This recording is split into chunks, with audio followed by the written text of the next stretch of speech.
We're reading Space Case by Stuart Gibbs. It's about a station on the moon where scientists work and live with their families.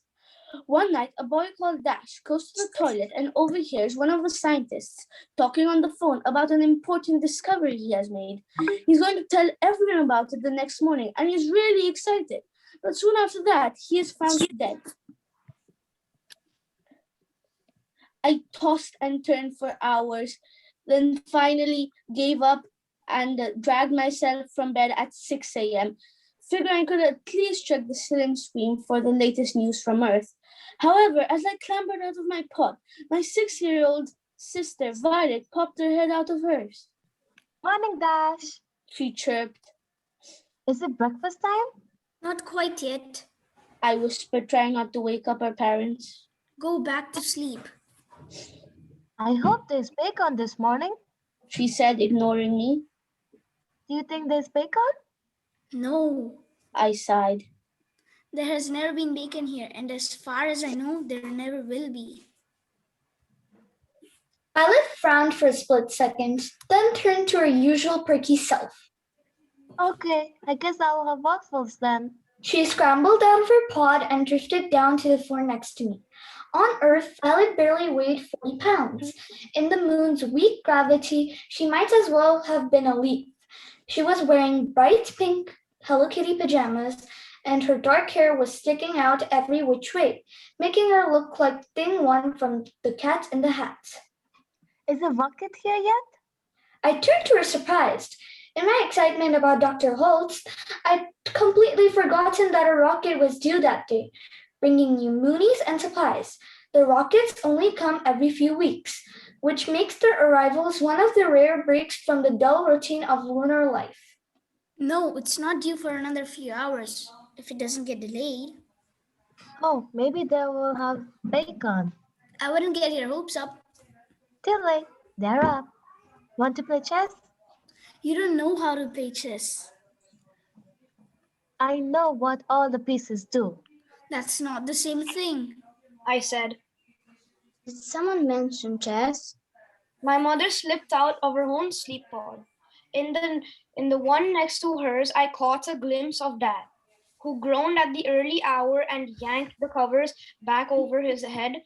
Obviously, Violet's refusal to whisper had woken both of them, although Mom, as usual, did her best not to show any annoyance. I've got time for a little chess before breakfast. She said, tossing Violet's hair.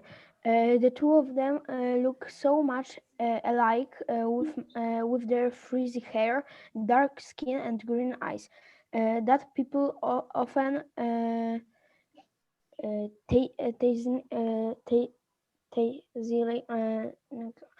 ask if Mom does clone herself. Mom looked to me. Unless you want to play something too, then I could pick a game for all three of us. Oh, like Monopoly. Carol, that's you. Yeah, Violet exclaimed. Mm-hmm. We can play the moon base alpha version. No thanks. Okay, Violet, keep going. Sorry, Mom. You sure? Definitely. I was took Kate up to spend the few next hours playing again, and I currently wasn't about to play one that took place at Moonbase Alpha. I felt trapped there enough as it was. You're loose. Darina? Darina?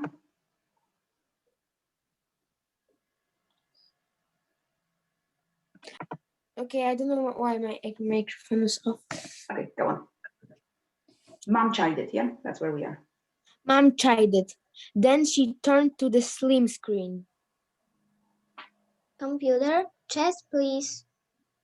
Although computers have been able to control everything in homes and Earth for years, Mom and Dad always hate they hated the idea.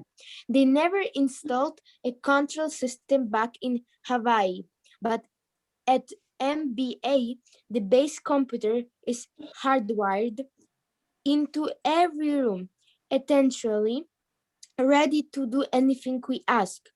Fortunately, we can adjust its personality in our private quarters. So mom and dad select the funniest voice they could find, an outrageous, high-pitched German accent. It would be my pleasure.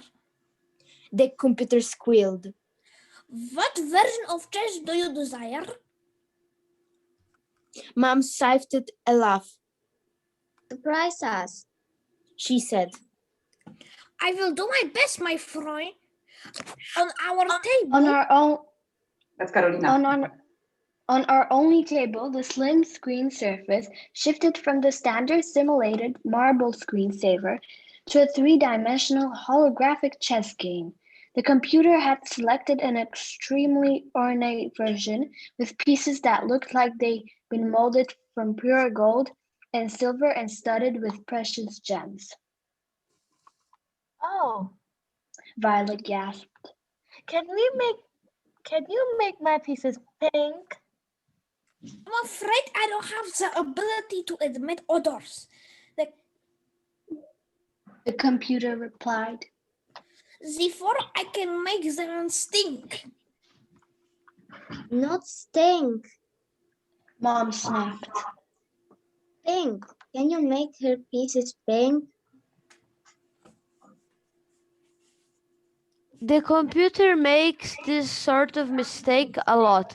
Despite billions of dollars in research and development, no tech company has perfect voice recognition software yet. Even the most state-of-the-art systems screw up. There's a rumor that World War III almost started when the computer in charge of the North American nuclear missile intercepted a commander saying, "I hate syrup," as annihilate Europe. I'm terribly sorry for the mistake, Freundling. Oh yeah, it's you. No, it's actually you, Philip. Oh, our computer replied, And now Nico. I will correct this right away. all the golden chess pieces instantly became neon pink. Violet clapped her hands with delight and sat at the table. Like the beds, all our trains at MBA are inflatable, uncomfortable, unwieldy cubes of cheap, squeaky rubber. Whenever you sit on one, it sounds as though you just passed gas. Mom pulled up an inflated cube from across Violet. All right, Pumpkin, you go first. Just so you know, chess is in Mom's standard pastime. Usually when people hear my parents are scientists, they assume they're awkward, unathletic nerds whose idea of fun is doing long division. This drives me nuts. My parents are the least nerdy people you've ever met. Mom swam competitively in college and competed in triathlons until we left Earth.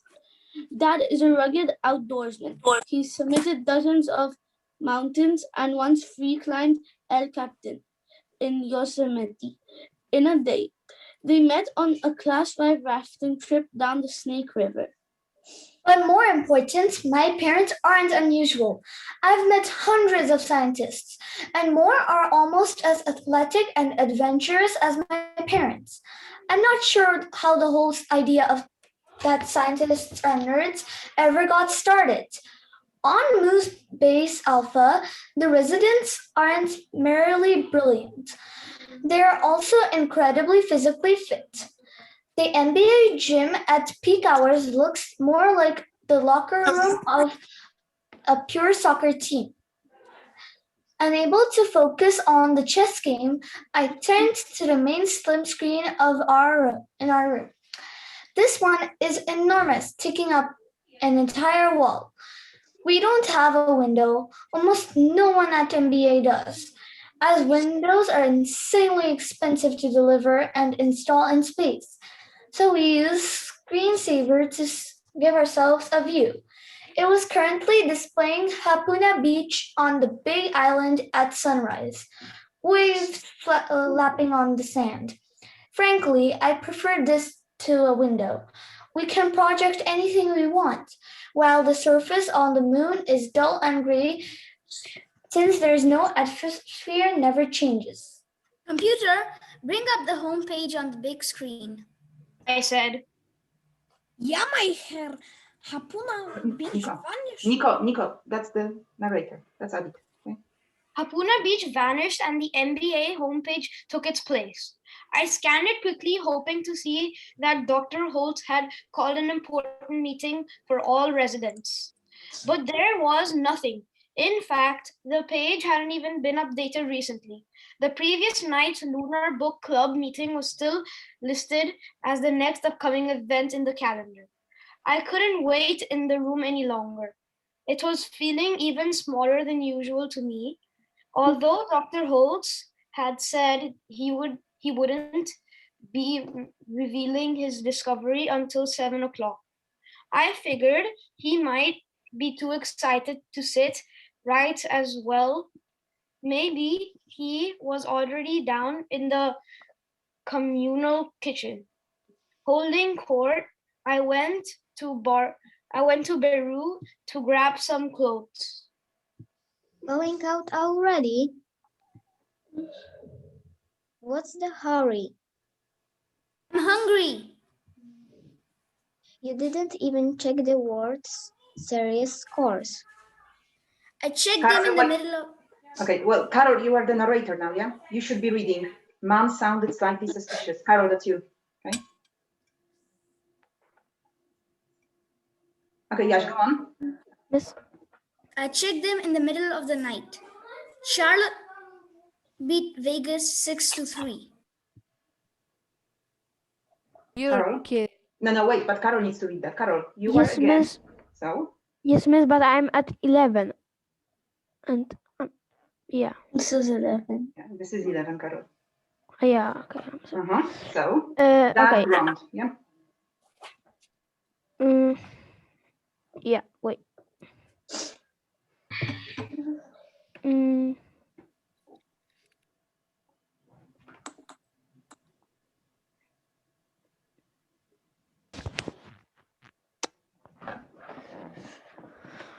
This means I cannot find this. Okay, I will pause it. Okay, Carol? That grounded from his sleep You're pod. kidding. No. William Higgins hit a grand slam in the 8th of Jed Bynum. What were you doing up in the middle of the night? Mom asked. Bathroom. Revenge of the Chicken Parmigiana. Bathroom. Revenge of the Chicken Parmigiana.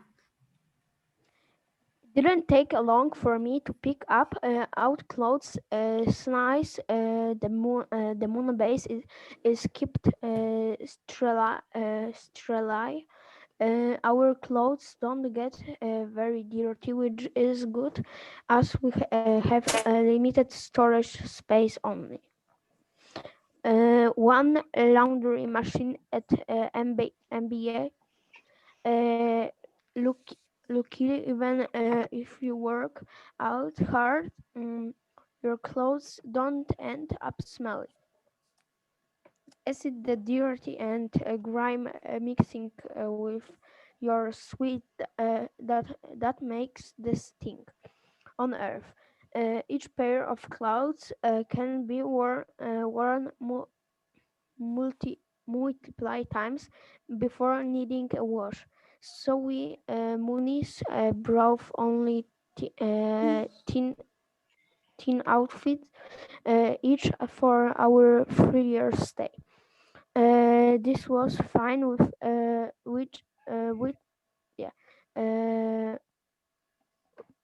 me, as I had basically worn a t-shirt and shorts every day back on Earth to someone Muniz found life with only outfits as awful I found life without deceased food. I pulled outfits as awful as I found life without. Yeah, I pulled on my Wyama middle school surf team yanked board shorts over the boxers I didn't sleep in. As I tapped on my smartwatch, I noticed a message on its tiny video screen. I didn't miss a call from Riley Borg, my best friend, but on Earth. The night before, I texted Riley that I'd call her later. She was probably still asleep. It was 1 a.m. in Hawaii, and basics. There was too much else to focus on the morning. I slipped into my sneakers and headed for the door. Violet abandoned her chess game and ran after me. I'm hungry. I want waffles, waffles, waffles, waffles. Dash, can you wait for your sisters to get ready? Mom asked. No, I didn't even slow down on my. Yes, that's the narrator. Speech marks closed. Yeah. I didn't even slow down on my way out. It always takes her 15 minutes to get dressed. I could eat and be back by then. I don't need to get dressed. Violet announced. I'll wear my pajamas. I thought you wanted to play chess. I said. I want waffles, more. We don't have real waffles on the moon, of course. We only have reconstituted waffle flavored substance. It tastes like coagulated maple syrup, but Violet loves it. She's the only one at MBA who eats it. I grabbed the doorknob, ready to walk out anyhow. Dash, wait for your sister. Mom ordered. I stopped knowing better than to disobey my mother. The last thing I needed was to be sent to my sleeping pod. Let's move it, Squirt. I told Violet. Let me get my slippers. Violet scurried back to her pod singing a song about waffles. Violet could make up a song about anything. She once performed practically an entire opera about clipping her toenails. Now she was happily crooning. I love waffles. They're not awful. They taste so good.